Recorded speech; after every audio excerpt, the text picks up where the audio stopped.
প্রতিদিন সকালবেলা উইঠা খালি একটাই চিন্তা যে ভাই আজকে কি রান্না করবো, কি রান্না করলে সবাই ভাই পেট ভরে খাইবে বা সবার কাছে এটা ভালো লাগবে। আর এখন থেকে শুরু হয়েছে আর একটা নতুন চিন্তা যে সকাল সকাল উইঠা যে বা আজকে কি রিলস আপলোড করব, আজকে কি শর্ট ভিডিও কালেক্ট করব, কি কন্টেন্ট তৈরি করব, এই একটা জ্বালার মধ্যে পড়ছি। তো রান্নাঘর থেকে আমার বাইরের ভিউটা তো দেখছেন কত সুন্দর দেখা যায়। আর এই যে আমার রান্নাঘরের অবস্থা সেরাভেরা, রান্না করার সময় এরম সবারই হয়।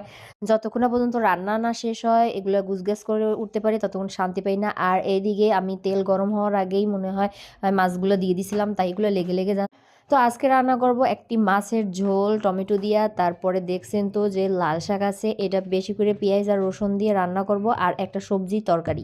লাল শাকটা আমার মেয়ের বড়ই পছন্দ তাই কেনা, কিন্তু লাল শাক কিন্তু এই সময় খাইতে একদমই ভালো লাগে না। তো আজকের মধ্যে ভিডিওটা এই পর্যন্ত, টাটা।